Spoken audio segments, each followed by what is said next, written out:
Are you an overwhelmed SaaS founder ready to make the leap from leading a team to leading an organization? Join us each week as we refill your think tank with actionable tips and strategies from great business minds you know and those you don't know yet. This is SaaS Fuel with your host, 5-time entrepreneur, SaaS founder, and globetrotting adventurer, Jeff Maines. Welcome back to the SaaS Fuel podcast, where customers don't churn because of price. They churn because somewhere along the way, the magic wore off and nobody noticed. I'm your host, Jeff Maines. I help B2B SaaS founders like you grow from traction to scale. Here, growth is more than just numbers. It's about crafting a future-proof company, premium valuation, and leaders who build a business of significance while living epic, adventurous lives. What if your biggest growth leak isn't your funnel, but what happens after the sale? So much effort goes into getting customers to say yes, and then suddenly silence. No guidance, no momentum, just a product and hope they figure it out. Today, we're going to dive into a mostly overlooked sales phase that actually determines retention, loyalty, and long-term revenue, the post-purchase experience. And yes, that is a continuation of sales. You'll hear why the real journey starts at the moment your product lands in a customer's hands, and how the gap between unboxed and fully valued is where most companies quietly lose people. We'll break down a simple but powerful framework that helps turn first-time users into confident customers and eventually into advocates. From guiding those critical first 30 minutes, 30 hours, 30 days, to building habits and deeper usage, to supporting customers over the long haul. This conversation shows how intentional touch points can transform a one-time purchase into an ongoing relationship where mentally they buy every single day, every time they open up your app. If you're investing heavily in acquisition but not seeing the retention or expansion you expect, this episode will challenge how you think about customer experience and show you where the real growth opportunity has been hiding out all along. Let's dive in. Our expert guest last Thursday was Stan Leong, author of Engineering Your Finances. He showed us how to approach wealth the same way engineers approach systems, with structure, discipline, and risk management. From avoiding concentration risk to building tax-efficient strategies, Stan made it clear financial success isn't luck, it's design. And our founder last week was James Warren, founder of Share More Stories. He reminded us that behind every metric is a human story. We explored how storytelling uncovers emotional drivers that traditional data misses, and why leaders need to listen more deeply if they want to build trust, culture, and meaningful connection. If you missed either of those episodes, go back and check them out. My guest today is Ken Rapp, CEO and co-founder of Bluestream, a company helping brands rethink what happens after the purchase, while loyalty is either built or quietly lost. Welcome someone who helps brands turn one-time buyers into loyal customers by owning the experience after the sale. Ken Rapp. Hey, Ken, welcome to SaaS Fuel. Thanks, Jeff. Great to be here. Well, Bluestream was founded on the idea that every brand should be connected to its customer regarding the product experience, unlocking the power of post-sale engagement. Tell me more about that. Yeah, so it all started with a cracked guitar because I'm a big guitar player. Love it. Don't tell my wife I have a lot of guitars. I do too. What happened is I got a new acoustic guitar from a brand, a leading brand that I never knew that it needed care, unlike some of the other ones. And in a cold, dry New England winter, just like it is kind of now up here, the guitar was in distress and never told me that it was in distress. It was drying out. And eventually the body cracked. And some friends and I, we were talking about it, and they had similar experiences. And we said, boy, what if that guitar could have actually talked to me and Right. had a connection right to me about how to use it, play it, and take care of it. And that ultimately led to the concept of connecting a brand or a D2C company to their consumer right after the sale and before you call service with a problem. It's, of course, if you call, then it's sort of at the end where you get your self-help, but a lot of customers don't. They, like me, I never called them. I actually have that guitar on my wall now in my home, in my studio, just to remind me of the journey here, that this lack of a connection after the sale, kind of when the product ends up at your doorstep or on your kitchen counter waiting to be opened, and all the way through the point where it either becomes a habit and you love it and it's working great, or you, like me, I actually thought it was me. I didn't take care of it, so I didn't want to say anything, and they lost me as a customer, right? So the Wow. connected consumer was all about that, helping a consumer from the moment the boxes arrived on the doorstep all the way through unboxing, usage, and taking care of it. And that's the mission we've been on ever since. We think any product that needs a little help or a little guidance, a little care, really should have an advisor built into it. And that's what we're working on. That is really, really smart. And most SaaS leaders, and I think most businesses, I mean, they really focus and maybe I would say obsess over acquisition and activation, but you really zeroed in on that product experience, and it's all after the sale, and having that connection. What is it that they need to know? What would they wish they knew a year down the road that we can help them along the way? I mean, what was it that made you realize that post sale moment is kind of the next frontier in customer growth?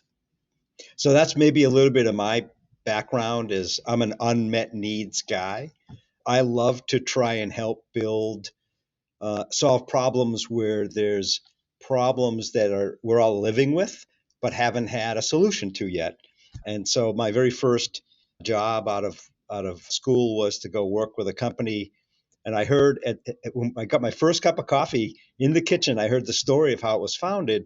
They founded it by talking to a bunch of people in a market and listened to what the problems were that no one was solving, and then solved it. And I said to myself that first day, a long time ago, even though I'm 35 in here, it was many moons ago. And I remember saying to myself, wow, so they figured out the problem to solve, then solved it, rather than coming to the table with a solution to something that they hoped was a problem. Seemed to me like lower risk. So if I fast forward to now, I really love and enjoy working with customers and teams and building momentum and solving real problems that no one else was solving yet, and then building that into a great company as well as great relationships for the long haul. That's fantastic. And you said a phrase last time that we talked, doorstep to delight. And I think that's absolutely brilliant. What does that mean practically? And then how do you think most brands treat post sale like an afterthought? Yeah, it's a great point. So I actually think, to piggyback off the last question, the there's like a blue ocean here. The customer acquisition pre-sale environment, we all have great tools already. Like there's plenty of tools to campaign and drive customer acquisition. Beautiful websites we build. E-commerce is pervasive, and now even tracking products to your doorstep. We all know where's the package, when's it coming. We know that it's going to arrive. But it was that moment that it's on the doorstep. That's when you're kind of left on your own to unbox it. Mm. And so we coined the term from doorstep to delight to mean, okay, I brought it into my kitchen or maybe up to my studio, or it's for my pet and I brought it into my living room, and now the box is still there. I may not have even gotten to it yet, and but I'm now still getting coupons or, hey, will you leave a review? I haven't even opened the box yet. I'm asked to leave a review. Right, And right. we really noticed that that's totally cool. We all do that, but it's part of the promotion to try and drive more business through acquisition and promotion. And what really was missing is the product arrives on your doorstep, and then you bring it inside, and now you start to unbox it. So I'll give you an example. I eat smoothies now. I never had before. So I got this box of smoothies and I opened them up, and I was a little confused about what do I mix them in. Like very first day, do you add water, or do you I found out you add like some almond milk is going to make it even better. Also, I personally was using it because I was water skiing that summer and I wanted to get in better shape. And so I started using it, but no one ever asked me that. And the next thing you knew, a few weeks went by, I got another box showed up on my doorstep. And I was like, wait a minute, I don't have enough room in my freezer. And I'm actually only using or eating the smoothies for lunch 5 days a week. I'm not doing it 7. So now I'm starting to get too many in the freezer. And by the third month, I stopped them. I said, please don't send me any yet. I haven't even eaten them all. And so when we say doorstep to delight, we really mean that as a consumer, I get a product, I bring that from the doorstep into my house, that box of smoothies. And when I unbox those smoothies, I almost have an advisor baked into the box that says, okay, hey, Ken, so glad you bought our products. Tell me, why did you buy smoothies? And is this your first time? And I would have said, yeah, first time. And it would have brought me right to, it's almost, I have a customer who said this to me. She said, when she had a small store and she sells probiotics for dogs, pet company. And she said when she had her store and she knew every pet's name, every pet parent name, and she knew that a Chihuahua was going to take the probiotic very differently than a Great Dane, and it would take time for those products to actually achieve what her pet parent customers wanted to. She could talk to them every day, or every week when they'd come by the store. And then she got successful. And as she started to scale and ended up in Whole Foods and others, she's no longer connected to those consumers. So people are taking home the product and on their own to read the fine print on the labels and things. And so in my example of smoothies, if it come back to me, if they were to ask me why I was buying smoothies and that I'm a first time buyer, right away, there's discussions that could happen, conversations that could happen around how is best to eat the smoothies. And if I'm going to add protein, they sell protein powders, but I didn't know that because I eventually a friend told me I should go get some protein powders to add to the smoothies, which I did at the local store. So from doorstep to delight is all about not only the product working, but understanding your consumers' usage of the product. How are they going to use it and why did they buy it? Not why because they wanted to buy smoothies, but the next why. Why do you want to buy smoothies in the first place? And you learn, it's unbelievable what happens because when you start to really ask that caring question, you build trust. So it makes you, as a consumer, it makes us all feel connected to that company. And so you're building trust along the way. And then you get to the other end of that and you're finally making it a habit.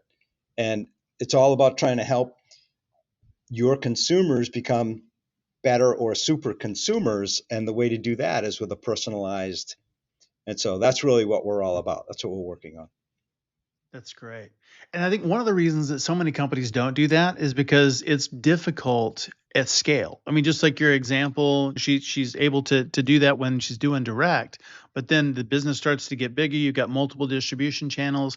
You're a step or two removed from that end consumer, and that can be really difficult to keep that engagement, to keep I'll say that intimacy, and really understand who it is in your consumer. And then because you don't have that, the product can get off track or the business can go sideways because you've lost that connection. Yeah, we call it ghost churn. I like that. You That's don't really know good. why, but you don't. The stats are astonishing because we all spend so much money on acquisition, and within 90 days, you typically don't have another repeat. Half your customers won't buy again, whether it's a subscription or not. Over 50% don't come back for the second or third time. That blows my mind because we usually use coupons or incentives to try and get someone to buy it in the first place. So we're not making money. A business isn't really making a lot of money on the first purchase. And yet half your customers go, well, you got to fill up your bucket again every time. So moving to the post-purchase, we saw as the opportunity to create very, very measurable results. So what happens is and we have a very interesting scenario in our dialogues or conversations where it's a 5-to-1 ratio minimally of a commercial message against education. So education about the company, the brand, the product, why it's such a great probiotic because of the science behind it, or the smoothies. 5 educational messages and conversations before you'd ever ask for a cross-sell, upsell, or repeat sale. And it's remarkable. Over 90%, 90 of the consumers Wow. who have started on journeys around product ownership with a product advisor, 90% are still on them. I mean, we're years Wow. later now, and they're still on these journeys because it's a trusting relationship, and they can ask questions, and they get proactive recommendations and reminders throughout the first 30, 90, 180 days, and then a year on a maintenance mode. So it's remarkable to me that we all really want to have a connection to our brands where we buy things, but today the only way you can get to them is through customer support, or if there's a store, you can go back to the store. And so there's this Right. huge population of ghost churn going on. We see 30% improvements in retention. So it's hands down Wow. every time. Everybody we work with, we measure this. So, Jeff, it becomes unbelievably measurable. So we do measure how many dollars you're actually saving or making. You're actually making 30% more. If you had 100 customers and you lose 50 of them, and we could keep 30% more, you'd only lose 35. You have 15 more customers who are buyers now, like overnight, and you didn't Wow. do anything different. And it raises, again, being an unmet needs guy. So I think we've come up with a creative pricing model too, where we want to be incentivized with our customer, our client brand. We don't get paid if you don't have an active connected consumer on the other end. So we charge a platform fee as a SaaS business, and it comes with a total number of consumers, and you can add to that. But if you're not connected, we measure that. Like every day, we know how many consumers are actually clicking or responding to questions or going through a process of asking questions, or it's amazing. So 90% stay on the journeys once they get started. That's outstanding. And you've broken the product journey into 3 stages: activate, engage, and care. Can you unpack what those look like? And then how does that translate for SaaS companies or founders that are listening? Yeah, we found that beginners need help with unboxing, in particularly around products that need a little guidance. So we call that activation. That's our activate package. It's 30 days. And in our data lake, we've got billions of data points. And so we know what the cadence of content needs to be in that first 30 days. So pre-arrival, do they need batteries or maybe some butter before they get the box? So right after the purchase is made, connected into the e-commerce platform, the point of sale system, starts up our journey, and it's very complementary to the CRM, the customer acquisition system. And now what we do is start nurturing the product connection. So activate is 30 days. And another point you made, which is worth mentioning, is we checkpoint how the consumer is doing before the end of the 30 days, but we're doing it before you ask for a review. And what's That's good. remarkable is the 30% who are doing great, we send along and connect them to a brand's or a company's review system to leave a review, a CSAT system. But the other 70%, we actually have remediation where we'll ask them why. Why are they below 3? Why are they a 1, 2, or 3 out of a score of 5? Very early on in their journey of unboxing or activating. And what blows me away is 90 plus. Last I saw, it was 93% of those consumers who were a 1, a 2, or a 3. They kept engaging. They wanted to be successful, but they would have been gone if you didn't check. And we take those and help them succeed. Now, either we'll send them over to a support line immediately, like if we can tell, and we can tell that they're not succeeding and what we're offering for remediation isn't going to do it, we run them over to your support line as a business. But if they're able to be automatically fixed, then we ask them for a review. And so we see reviews, great reviews, the number of great reviews just goes up in that first 30 days. That's activation. Once they're activated, all of us, once we sort of know how to use a product, it then becomes a lifestyle question around using the product. So we call it engagement or usage.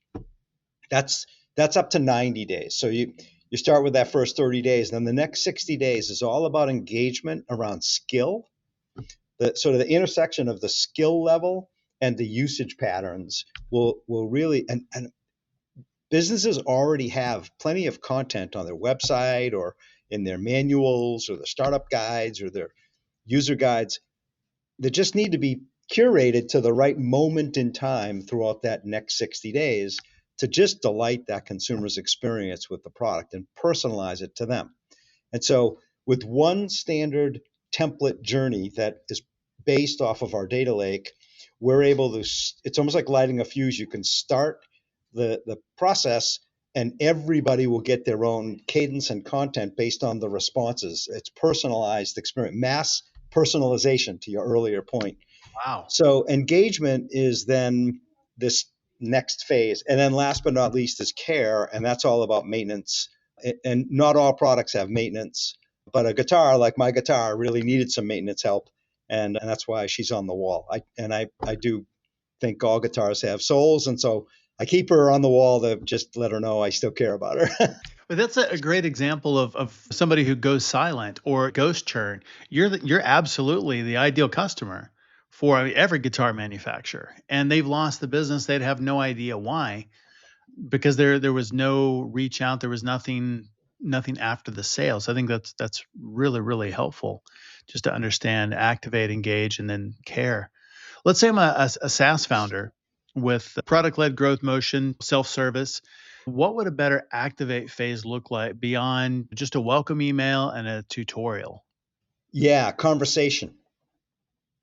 That's good. So it's automated conversations and it's AI is here. And so we're able to take advantage of all the tools under the hood with guardrails up, only taught around what it is that company has for manual startup guides and no further left or right. And so you can have these, we as I've talked about journey, so you can have the proactive scheduled out touch points of when to communicate and offer the reactive bi-directional, like, I have a question. I'm curious why my guitar is like feeling dry right now. And they have all the information that you'd ever want to see. You don't want to go out on the internet with that question because you could get the wrong answer. You could get a competitor's recommendation. AI can hallucinate out there, but when you put the guardrails up and say, I'm going to load into the cloud, the vault, only my product information for the startup, for the user guide, the FAQs, now you're in kind of a safe pond to be able to allow your consumers to ask questions against it. Sure. And then figuring out how it is that they're going to ask that. I mean, I wouldn't necessarily know my guitar is looking dry. I wouldn't even know that, but having that available or even proactively reaching out, saying, here's what care and maintenance looks like, or hey, it's wintertime. Here's some things you should be thinking about for your guitar during winter. 100%. And it's just one of those things that probably most people don't think about of, hey, it's going to be dry and cold and wood's going to react to that. Maybe I should do something. Yeah, and think about that. There's two types of our customers today. One type is in the subscription business where they're looking to just run the meter every month or every 6 or 12 weeks. And that churn problem is very measurable. And it's the same product ordered over and over again, and we just crush the churn there. It can be higher than the numbers that I stated. The other one is LTV. So with a guitar, I buy a guitar and it's probably, again, I won't tell my wife, but it's probably, north of $1,000 for that asset.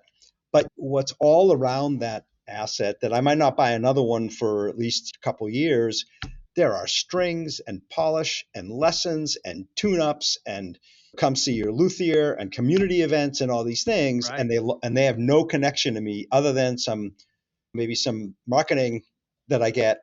And so part of the other side of why I think we build so much trust is, I'll give you an example of I drive a Jeep, and the Jeep dealer sends me coupons about oil changes or new cars or like constantly. And it's great because I take advantage of them now and again.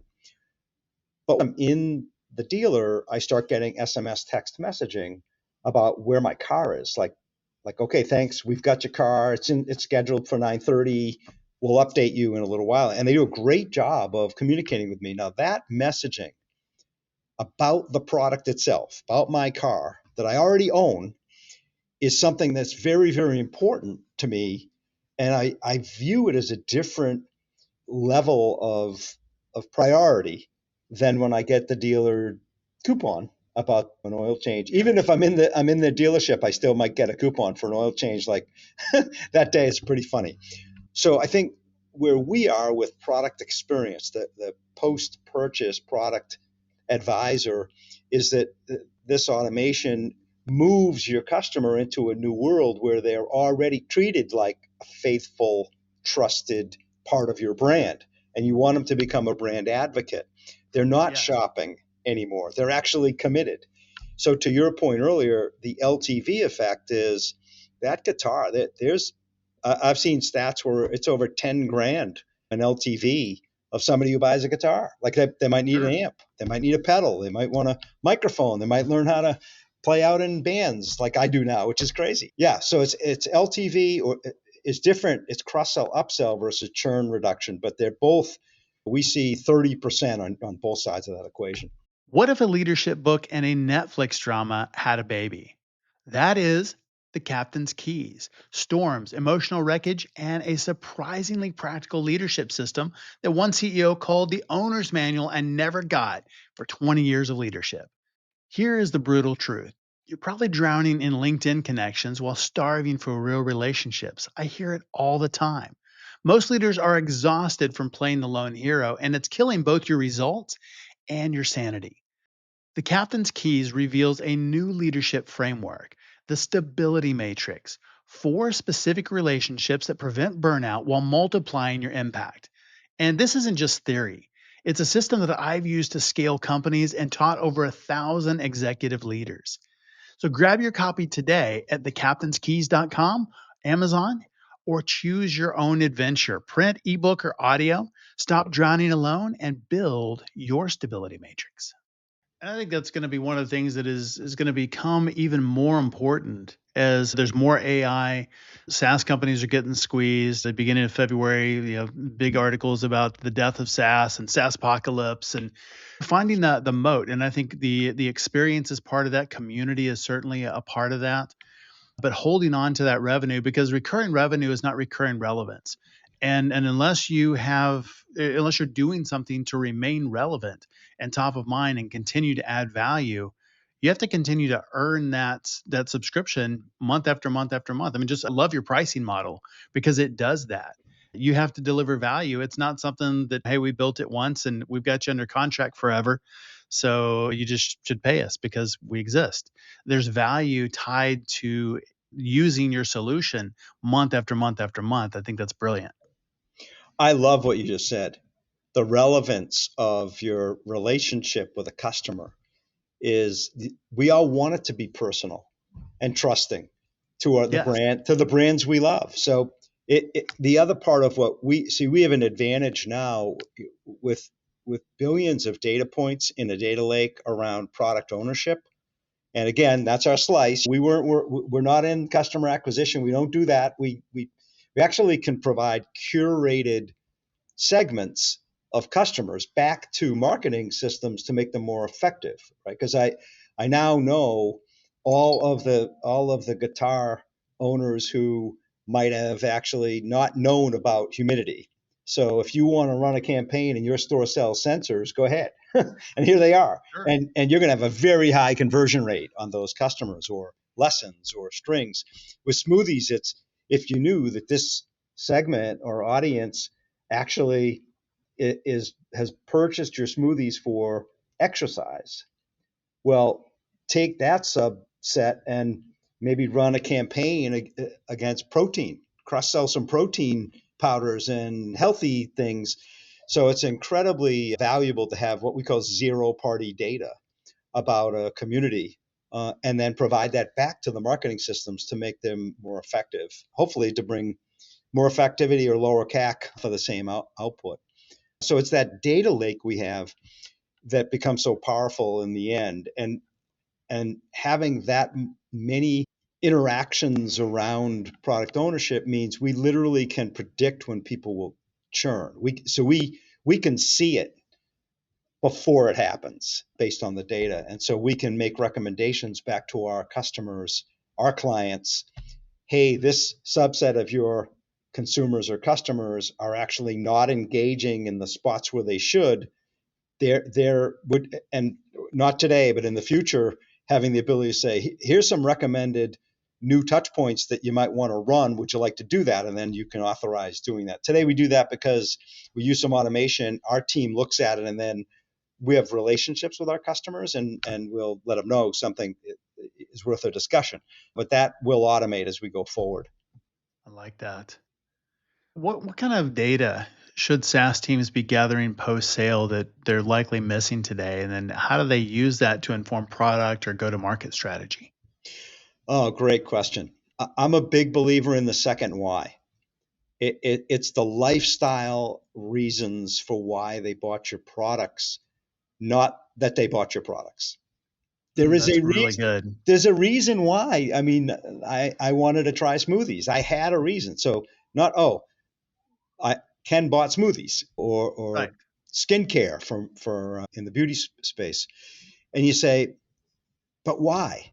Thank you, but why? And that's what it's all about. Try and understand from your consumers or your customers, why did they buy it? Don't stop at the first why. Go another layer deeper, and then by having that information, it unlocks everything. It just Wow. it helps everything.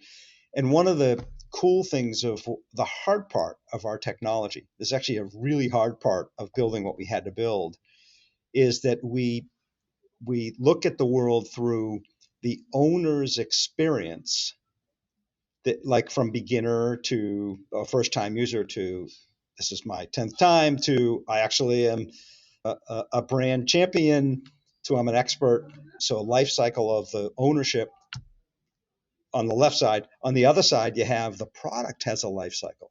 Might be a 30-day supply, it might be a 30-year annual maintenance, but every product has a life cycle. It has a beginning, a middle, and an end. Like my smoothies needed to be frozen, or if I had frozen food, or if I'm drinking certain juices, or I've got beauty products, or for my pets, I've got the probiotic I'm referring to as an ice cream. So when do I take it out of the freezer? There's life cycle elements, and we take those two independent set of attributes and paths and automatically bring them together in the messaging and the conversations. So as your skill goes up, the messaging will change against where the product is in its life cycle. That was the hard part. We call that a taxonomy of that ecosystem of product ownership. And that really is what has created this amazing retained community powered by the product experience platform at Bluestream. It's just that's what did it.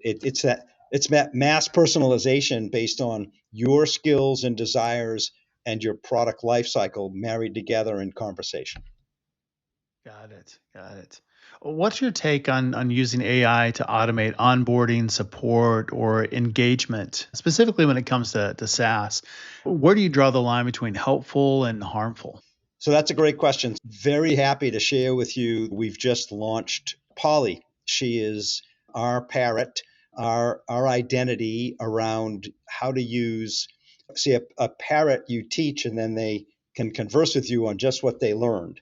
And so Polly is our product ownership lifecycle identity, and she will help you. She uses some AI to help create those first activate, engage, and life cycle journeys, we call them. So for unboxing or usage or care or all three. and she'll give you a draft. So we use some AI to go look at very quick. It's amazing technology to look at what your customers are saying on the internet, on Reddit, on other CSAT scores and things, as well as she looks at your website. She combines all that against the backdrop of our data lake, and then we'll give you the first 30 days, 90 days, or 360-day journey for you to then review, edit, and add your style, your content, your links to. So nothing goes in front of a customer without your authorization and your brand's identity on it. But it's a good use to what used to take several months of iterations between us and our clients is now several minutes. And then our client takes a couple of hours. So you take a couple of hours to read stuff and really test it, and then read it and test it and edit it. Real easy. The other side is now the conversations start taking place. And that's a place where we're all used to using current tools out there to ask questions and engage. And so the whole world has gotten really comfortable using AI to ask questions to, but in a very pretty much open sense. It's depending on what you're using it for. You can ask it to write a blog, or we can ask it to give us some business information, and it will go out and use the internet to get all that information. So what we've done is said that you can very specifically load into the vault, your brand's vault, your product in the brand. So each product has its own vault. The information you want to use when your consumer asks a question. And this is an add-on to what we do today, but it's a really important. Everybody's using it where you put in your user guide, your frequently asked questions, you put in some videos, you put in your brand story, and you have it all structured in a vault that's secure. And now your consumers can ask questions to it alongside of that proactive 30, 90, or 360-day journey. And then last but not least, I mentioned earlier in the data lake, we can identify churn or consumers who aren't going to buy again pretty early because of all the data we have in the data lake against the actual zero-party data coming in for your company, as well as for all of our data lake. And there, where we're going with it is never automated and I'll say unattended updates. But imagine if Polly could just say to you, "Hey Jeff, here's where we see you may be losing some customers and they're not as delighted as you'd like them to be and engaged. Here's a remedy. Here's 3 new touch points we suggest you put in. Would you like me to do that?" Yeah, and you say yes or no or change them, right? It's not automated. That's really good. And especially having the prompt and the help of here's some helpful suggestions. Do you want to implement one or all of these? Yeah, that's good. Exactly. Well, what have been some of the challenges in bringing the business to market and getting traction and building it to where you are today? Yeah, great question. I am only 35 in here, but obviously my body is not. And I've been through a couple of fantastic opportunities with great teams and customers in my life where we solved unmet needs. And those are now very, very big industries. And I thought I could help make this happen a little faster than it is, but you can't. Every business is different. There's no straight line from here to there. It's a series of zigs and zags. The one fundamental is keep listening to your customer. We're very good listeners to understand what their needs are and sift through those needs to the root causes and then continue to invest in those areas. But I'd say it's not a straight line and it's never easy. So if anybody thinks it's easy, they probably ought to go work with some other earlier stage company first and see how difficult it can be. But it's worth every day. It's worth maybe not every minute, but every day is just you look back and really you get to build something special. Oh, that's awesome. And how did you think about funding the business? Are you bootstrapped? Did you take on capital, raise venture? What did you do, and how did you go about the thought process?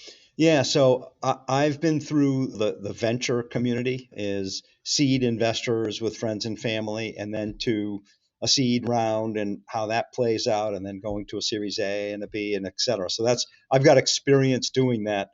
And to build the technology that's enterprise ready and has the architecture and infrastructure that you need is something that I've always viewed as you got to get a head start on it. And so we have a great community of investors who are involved with this company. I have certainly done some consulting and some advising in between gigs where it was just a sole proprietorship. And that's great because I'm in total control over how many hours I spend and what I want to do. But I have no problem trying to help build the category and adding fuel with great investors to do that. Oh, that's awesome. That's a whole nother topic we could talk about anytime, Jeff, about the trials and tribulations of raising capital. And Without a doubt. There are a lot of pluses and a lot of minuses, and I always love to just understand the thought process behind it, which is always great.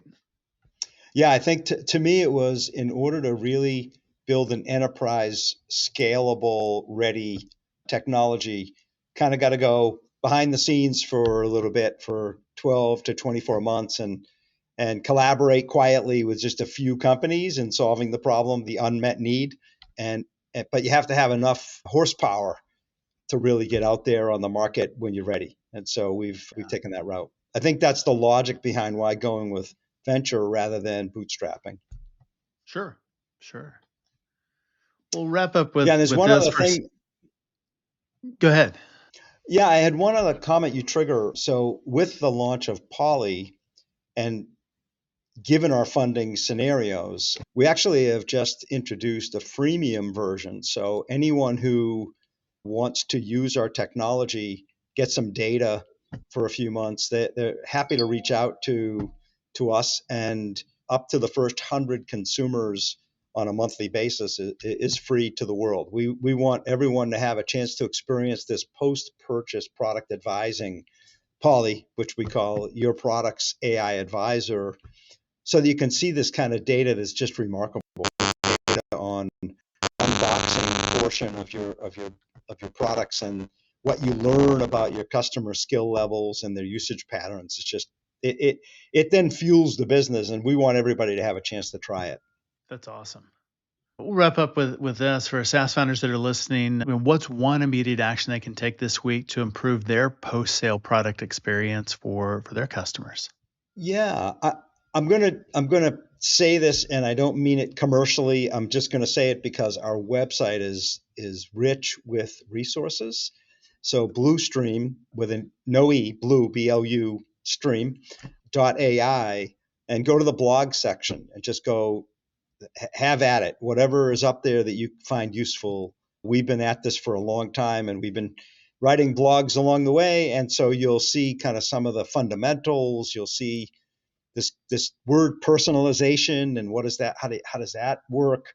Looking at retention strategies, and so there's a lot of information up there. So I would think if you want to learn about this, our resources are your resources. Outstanding. Well, where can people learn more about you and about Bluestream online? Yeah, by all means, we'll provide you with some of the links when you publish this podcast. But anybody can reach out to me. I'm Ken at Bluestream with no E, bluestream.io. So love to hear from anyone. Outstanding. We'll make sure and post that in the show notes, and everybody should go check that out. I mean, that's a great offer. Like the freemium model is fantastic, so everybody should go check that out and look at Bluestream. Well, I want to say thanks to you. I love what you're doing to help companies scale, and the fact that you've had me come on the program is really appreciated. And I look forward to working with you down the road, because we'll always want to keep getting bigger and scaling and doing it in the right way. So I look forward to working with you. Thank you. Outstanding. Thank you for being on SaaS Fuel. It's been super valuable today. So much appreciated. Pleasure. Thanks again, Ken, for coming on the show and sharing your journey and insights. You can learn more about Ken and Bluestream at bluestream.io. As always, all links, highlights, resources, and full show notes are available at saasfuel.com. And be sure to check out our YouTube channel as well. It's at Champion Leadership. And I just put together 15 videos that basically ask, is your SaaS building something AI makes stronger, or are you just collecting checks until customers figure out they don't need you? It's the audit nobody wants, but everyone needs right now, because the truth is AI is changing the world and we adapt or die. And this is your survival guide. So hop over there to YouTube and check that out at Champion Leadership. The series is called Future Proof: Surviving SaaS Apocalypse. Thought leaders share. Share this episode with a person who says, let's revisit this later. Like later isn't a graveyard of good ideas. Everyone who shares this week gets one idea that you actually follow through on, start to finish. No parking lot required. What does it take to succeed in venture capital from every angle? Founder, operator, and investor. Next up, Mike Collins, CEO of Alumni Ventures, joins us to share lessons from decades of building companies, launching funds, and backing founders across industries. And then 1 week from today, what does real transformation look like in the age of AI, and why do so many companies get it wrong? Nikki Barua, CEO and co-founder of Flipwork, shares how organizations can reinvent their culture, workforce, and leadership to stay competitive in a rapidly changing world. I'll see you next time, and as always, enjoy the journey. Thanks for listening to SaaS Fuel.